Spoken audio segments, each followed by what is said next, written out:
Ayushi Sharma S24 YouTube 7 news में आपका स्वागत है। आइए दिखाते हैं आपको आज की सबसे बड़ी खबर। वो मुझे ज्ञापन देंगे, उनकी मांगों से मैं अवगत होंगी, तो उनकी जो भी अपेक्षा है उसको पूरा करने का प्रयास रहेगा।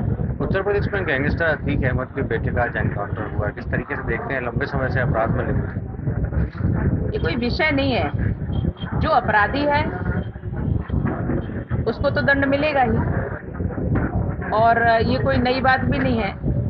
इतनी गुंडागर्दी, गैर कानूनी काम ये करने वाले लोग, मर्डर करने वाले लोग, अब उनका जो भी हश्र हुआ है या उन्हें जो भी दंड मिला है वो कानूनी होगा, क्योंकि गैर कानूनी करने का काम जो भी करेगा उसका दंड तो निश्चित है। मगर और कानून से चलता है ये देश, गुंडागर्दी से नहीं चलता।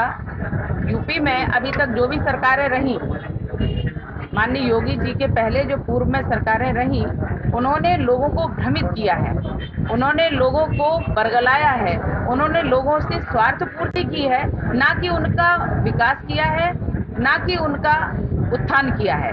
सिर्फ उन्होंने उनका उपयोग किया है, क्योंकि वो उन लोगों के लिए काम करते थे। तो उनके लिए कानून से बढ़कर वो लोग थे। जो सरकारें रही पिछले, तो उसमें कानून से बढ़कर वो सरकारें अपने को मानती रही और दुरुपयोग जनता का करती रही। इसलिए तमाम गुंडे खड़े हो गए।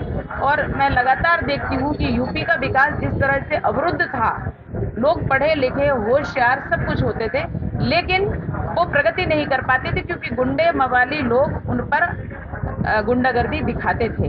अब जब से माननीय योगी जी का शासन आया है, तो वहाँ कानून का राज होने लगा है, और इसलिए जो कुछ भी होगा वो अच्छा ही होगा। इनकाउंटर पर सवाल खड़े कर रहे हैं ओवैसी और अखिलेश यादव।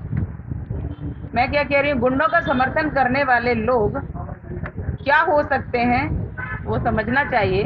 और जो ऐसे लोगों का समर्थन करते हैं, मर्डरर का समर्थन करते हैं, जो गुंडों का समर्थन करते हैं, गैर कानूनी गतिविधियां करने वाले लोगों का समर्थन करते हैं, वो भी वैसे ही होंगे।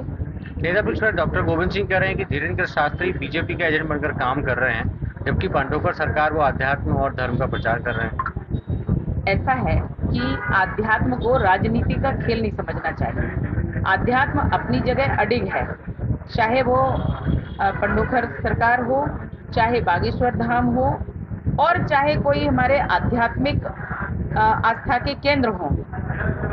मुझे लगता है ये राजनीतिक का खिलौना नहीं है।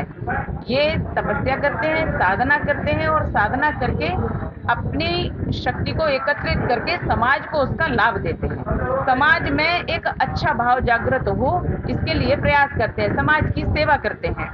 ये कांग्रेस का हमेशा से प्रयास रहे। भगवा को आतंकवाद कहेंगे, हिंदुत्व को आतंकवाद कहेंगे, फिर साधु सन्यासियों में और पंडितों में और आध्यात्मिक लोगों में भेद डालेंगे। तो ये तो अंग्रेजों की नीति पर भी चलते हैं, मुगलों की नीति पर चलते हैं। इनके खुद का कुछ भी नहीं है। हिंदुओं का, हिंदुत्व का विरोध करते हैं, तो ये हिंदू तो नहीं हो सकते ना। ये इसके संस्कार में है, जब ये उनके संस्कार में, हिंदुओं के संस्कार में ही नहीं है, ये तो इन्हें तो हिंदू आतंकवाद लगता है। तो इसलिए इनकी वाणी तो ऐसी ही होगी, और प्रभु इनकी वाणी को क्या समझते हैं और वो उसका काम तमाम करते भी हैं। वो प्रभु की कृपा सब है और वो करते हैं उसको। तो आखिर धीरेन्द्र शास्त्री को बीजेपी का एजेंट क्यों कह रहे हैं? क्योंकि कमलनाथ भी उनसे मिलने गए थे। भाई विवेक नहीं है जब ऐसा। मैंने क्या कहा, वो हिंदुत्व का विरोध करते हैं, तो जो हिंदुओं की परंपरा को, हिंदुओं की संस्कृति, उनके संस्कारों को, हमारे धर्म और शास्त्रों की बातों को क्या समझेंगे? इसलिए वो ऐसा कहते हैं। मैं तो इनमें कोई भेद नहीं मानती, सन्यासी हूँ, इसलिए दृढ़ता के साथ कहती हूँ कि इस प्रकार की बात करना ये हमारे सनातन के विरुद्ध है। दीदी, भोपाल तीसरे नंबर पर है। यहाँ पर सबसे ज्यादा मस्जिदें ज्यादा बनी है एशिया में, पता नहीं 3 और। आज मैंने न्यूज़ पढ़ी, तो मैंने अपने बयान में पिछली बार भी एक प्रेस वार्ता में ही कहा था कि लीगल बहुत ठीक है, इल्लीगल बहुत कुछ है। तो जो इल्लीगल है वो दर्शाया गया है।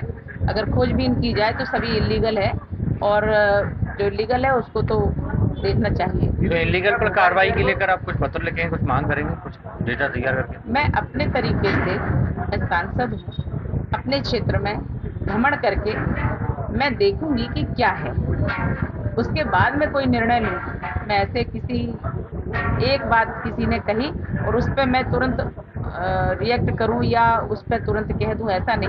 कुछ और भी पक्ष देखने पड़ते हैं, उसके बाद में कुछ कर दूं। दीदी आप भोपाल से सांसद, आप भोपाल के सांसद हैं, कोई शक? भोपाल का विकास कब होगा?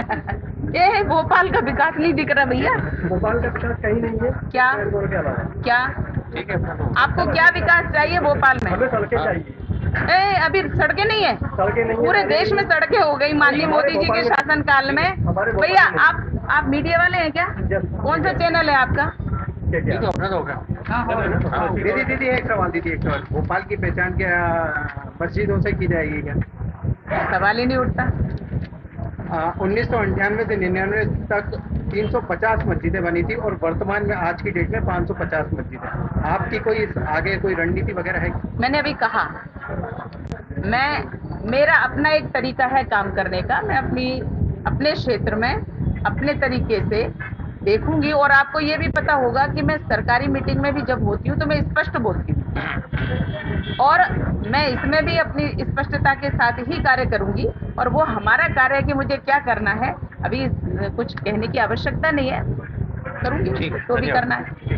मैं आयुषी, अब मुझे दीजिए इजाजत, अगली बार फिर मिलेंगे बड़े खुलासे के साथ।